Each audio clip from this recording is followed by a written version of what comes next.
হেদায়া মানি right direction, সঠিক পথ, লা ইলাহা ইল্লাল্লাহ। এবং দিন মানি এটার উপরে ভিত্তি করা একটা জীবন ব্যবস্থা। আমরা কারো কাছে যাওয়া লাগবে না, আল্লাহ আমাদেরকে দিয়েছেন, আমরা আল্লাহটার আনুগত্য করব, কথা শেষ। তাহলে দিন কয় প্রকার? আল্লাহ দেওয়া দিন, মানুষের তৈরি করা দিন। আমরা মানবো কোনটা? বর্তমানে মানে কোনটা? ঈমান আছে? তাহলে অশান্তির মেইন রিজন আশা করি বুঝছেন, আমাদের আল্লাহ দেওয়া দিন আমরা বাদ দিয়েছি।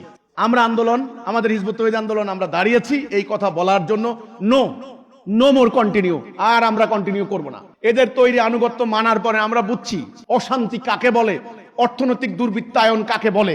গুটি কয়েক লোক হাজার হাজার কোটি টাকার মালিক হয়ে গিয়েছে। আজকে কোর্ট কাছারিতে লক্ষ লক্ষ মামলা, যার টাকা নাই আদালতে যাইয়া দেখেন, আর আদালতের বারান্দায় ঘুরতে ঘুরতে তার কোনো বিচার নাই ভাই, যার টাকা নাই। দেখেন যাইয়া বাস্তব কথা।